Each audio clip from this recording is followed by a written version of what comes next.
el público pregunta y dice, explíquele a la gente en cortito qué es un clivaje. Ya, clivaje es una ruptura, una división en torno a un determinado eje o problema entre, en el caso de los clivajes, porque hay clivajes de todo tipo, digamos, pero los clivajes de un país, que son, por ejemplo, clivajes en otra época, era un territorio contra otro territorio, clivaje generacional, clivajes de clase, el clivaje central de la sociedad.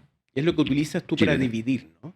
Claro. ¿Qué divide a la sociedad en dos? Claro, ¿qué es lo fundamental? Entonces hay un clivaje político y el clivaje político sigue siendo estrictamente el sí y el no, el bombardeo de la moneda versus los derechos humanos, democracia y autoritarismo. Sigue siendo eso el clivaje político. Por eso, Ahora, por eso en ese contexto la figura del presidente Sebastián Piñera es tan relevante, porque él dice, yo me planteé en el sí, y como referente de la derecha marca otro estado, ¿no? De la misma derecha. No, él estuvo con el no.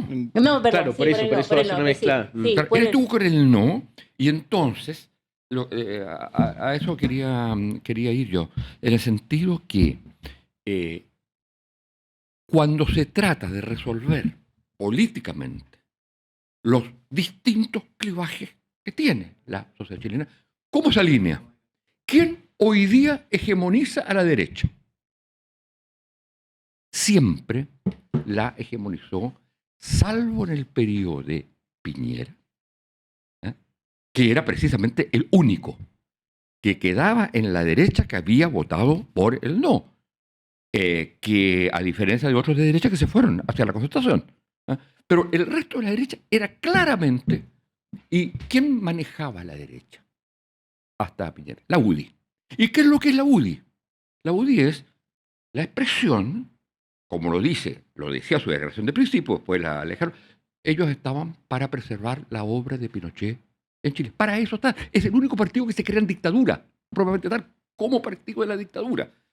Ahora, en la derecha, y eso está claro, el clivaje político es tan fundamental que, repite, tiene por lo menos un 44%.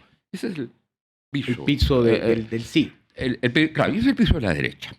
Y entonces, lo que lo que ocurre es que el liderazgo lo toma siempre el sector más duro. Lo tomó siempre, salvo en el caso de Piñera. El ejemplo más claro. Y por eso Piñera tuvo tantos problemas. O sea, y Piñera los calificó a ellos de cómplices de la dictadura. O sea, estaríamos a puertas del primer gobierno de derecha como tal. No, porque también fue un gobierno de derecha. Piñera, Claro, fue un gobierno de derecha. Pero digo, él no es la derecha que lo apoyaba, la derecha que lo apoyaba, seguía expresando el clivaje. ¿Cómo se supera un clivaje societalmente? ¿Cómo nosotros podemos decir, ya nos vamos a estar en este clivaje? ¿En qué momento podemos...? Es bueno el día que yo diría que en las cuestiones centrales, fíjese, ¿qué es lo que hay hoy? Hoy hay un enfrentamiento a nivel presidencial, no sé, de la elección presidencial, entre una derecha comandada, dirigida, hegemonizada, como siempre en estos 50 años, por el sector más duro, en este caso por el representante Pinochet en la tierra. Y del otro lado está el mundo democrático, el mundo que estuvo contra la dictadura. Ahora bien, lo que intenta el sector más duro es precisamente decir, no, este no es el clivaje, este no es el tema. Y por eso no se refieren a una cantidad de... Pero dijo Kast, Matei, y que era lo más blando en ese momento, y Kaiser, dijeron permanentemente que esto era la verdadera derecha. Y se le salía, piensa usted que a Matei se le salía a cada rato el problema de los derechos humanos. Hoy día el error que todo el mundo dice cometió Matei fue no haber insistido en ese clivaje. Y que de alguna manera el coqueteo con el centro fue lo que terminó a la gente molestando y dejándola de lado como quinta candidata, ¿no? Y tal vez el éxito de Parisi justamente se sitúa en eso porque él se plantea en el puente. Sí, ahora, ¿qué hace el que no es facho ni comunacho? Exacto. Bueno, ¿Qué es? yo tengo... Que es un 20%, no es poco. Claro, bueno, a ver. Hay entre la votación permanente de la derecha y la votación, llamémosle de lo que era la constitución, de la centro izquierda, uno puede decir, bueno, pongamos que hay 40-40 o algo así. Hay un 20%. Sobre todo el punto es con el agregado de la incorporación Del votante nuevo. del votante nuevo, del cual se sabe muy poco, etc. Ese está contra la política. Eso está contra, digamos, no está de un lado o del otro de ese clivaje. Pero se va y se inclina hacia uno u otro lado. Finalmente va a tener que decidir entre el sí. Claro, pero es evidente. Es lo que hay. ¿Pero qué representa Kast? Kast representa el máximo autoritarismo dentro de un régimen democrático como el que existe. Pero mi impresión es que la deriva autoritaria es va a ser una cuestión, digamos, imposible de evitar. Porque nacieron para eso. Porque ¿cuál es el problema de la derecha? El problema, yo diría, fundamental de la derecha chilena. La derecha chilena tuvo, hasta los años 60, básicamente su referente, que eran los partidos liberales y conservadores, su referente era evitar el cambio de la sociedad oligárquica, básicamente el tema agrario. Ahí, ese era el núcleo fundamental. Eso es lo que había que defender. Lo que había que defender. Con la reforma agraria, eso cambió. Y recuerden ustedes que en el año 67, por ahí, la derecha clásica de un siglo... No, Rey. Claro. Durante un siglo o más había sido liberales y conservadores.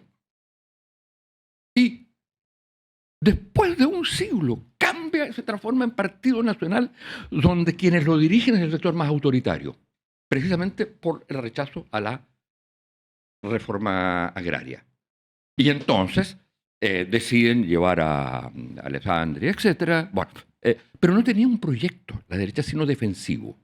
Con la dictadura militar tiene un proyecto que es a la vez políticamente autoritario y de refundar el desarrollo económico chileno generado a través del neoliberalismo, etcétera, etcétera, etcétera, con claramente el peor momento de la historia de Chile desde el punto de vista económico, desde el punto de vista de desigualdades, desde todo punto de vista. No hay otro momento peor que la dictadura. Y la derecha se identifica con eso. ¿Y qué es lo que ve en la democracia la derecha y el liderazgo más duro? Que le quieren terminar con ese orden que ellos crearon. Fíjese, la oposición tan radical que hicieron a la reforma de las pensiones. No querían dar ni 1%. ¿Por qué? Porque era el símbolo de lo que era el modelo económico-social, generado por la dictadura contra lo que había sido el tipo de Estado que había primado en Chile. Entonces yo digo, ese clivaje político, que no se expresa en una cantidad de otras cosas, pero en el clivaje político sigue siendo el mismo. Hay una derecha que es hegemonizada por el autoritarismo y hay una, digamos, una centro izquierda que ya no tiene centro propiamente tal, no hay un centro político. ¿Existe una diferencia entre hoy día, podemos hacerla entre Chile Vamos, Republicano y Partido Nacional Libertario con la tradición de la derecha chilena? A ver, ¿con cuál tradición de la derecha chilena? Con la que usted estaba hablando recientemente. No, con la liberal tradición o la conservadora. Exacto. No, con la tradición liberal conservadora hasta los 60. Hasta ese entonces, esa era liberal, conservadora y democrática. Hoy día, la derecha es hegemonizada. Cuando un 44% de gente vota porque se mantenga Pinochet, y ese 44% vota por la posición que más señala, digamos, que son herederos de Pinochet, que se salieron, en el caso de Kast, porque encontraba que la derecha era una derecha débil. Entonces, ¿hay demócratas en la derecha? Por supuesto que hay. ¿Hay una derecha democrática en Chile? No. No hay una derecha Es un democrática. proyecto, podemos decir que es un proyecto fallido, por lo menos el proyecto de la derecha liberal es fallido. Es más, se acabaron, no tuvieron los votos suficientes para existir varios partidos. Ahora, a mí, fíjate, yo estoy muy metido en esta semana con el tema, me puse a leer el caso de Ibáñez, ¿no? Que es un caso del segundo gobierno de Ibáñez del 52. Pero que es como la derecha tenía dos perfiles. El perfil de Jorge Alessandri, ¿no? Que es un perfil, un hombre que venía de la papelera, un hombre que vinculado al poder económico, tradicional. Que también moldeó una especie de liderazgo en la tradición chilena de los políticos, como... Claro, y de la derecha, bueno, pero después tenés el otro que es Piñera, que es un empresario, un hombre que se hizo rico en su corta vida, ¿me entendés? Y se hizo una de las fortunas más importantes de Chile. Kast en eso no se me enchufa con ninguno de ellos dos, fíjate, no veo quién es Kast, ¿no? Ahora, ¿qué primará más? ¿Haber sido dueño de Bavaria? Ser vinculado a la colonia alemana que llega a hacerse cargo de la tierra chilena. El político que se enojó con el partido de origen. Claro, ¿qué es lo que... Y en ese contexto me llama mucho la atención este intento, el caso Frey, radicales, ¿no? Hay una cantidad, como buscando, tratando de extender esta alianza, una alianza en sectores que no son de derecha. A ver, hay sectores que yo creo que hoy día pasaron a ser de derecha. Es el caso de Amarillo y Demócrata. Pues es evidente que pasaron a ser de derecha, que movilizados por la derecha, o votan por la derecha, le hacen propaganda a la derecha, y están ahora en un problema, ¿no es cierto?, con... ¿Por qué algunos tienen problemas con Kast? ¿Por qué demócratas cristianos que se salieron porque no les gustaba la coalición de centro-izquierda, etcétera, ¿por qué tienen problemas con Kast? Porque saben lo que significa la derecha republicana. Lo decían en la mañana en un programa alguien que se salió de la democracia cristiana como Ignacio Boca. ¿No es cierto? Aquí tenemos a Milei, a Trump, etcétera, con una pequeña diferencia, que no están identificados con una dictadura, ni los Trump, ni los Milei. En cambio, esto, su único proyecto, su único referente, esto es el punto. Cuando se habla de un proyecto, ¿de qué se trata? ¿Ah? Bueno, se trata, hoy día se habla del miedo, todo, pero lo que se trata es evitar lo que es el único proyecto que tuvieron, que vino de los Chicago Boys, que no era de la derecha prometida, pero claro, pero no tenían. Entonces, la obra, lo que ellos llaman la obra de la dictadura, es lo que intentan, es lo que van a hacer. No tienen otro, no hay un proyecto. Ahora sería de derecha liberal. La primera derecha pinochetista que llega al poder.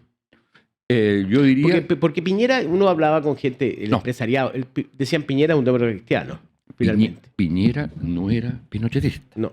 La gente que lo apoyaba seguía siendo pinochetista y con problemas con Piñera. Exacto. La UDI tenía problemas con Piñera.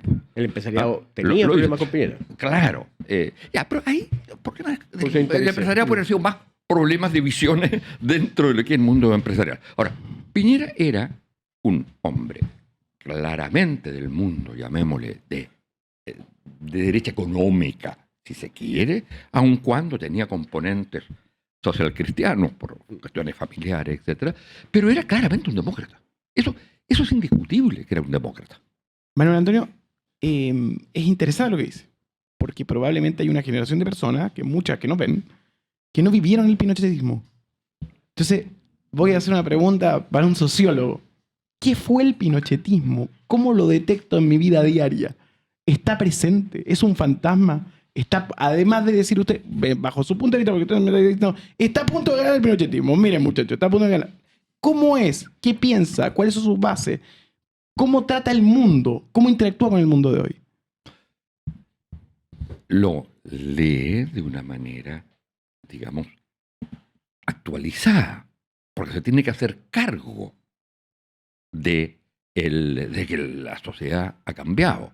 Se tiene que hacer, no hay que olvidarse que la derecha hizo una oposición, pese a que hablan ahora de los consensos, pero una oposición muy brutal. Pero si usted tuviera que hacer Muy fuerte, una explicación ¿Muy fuerte a quién? ¿A este gobierno?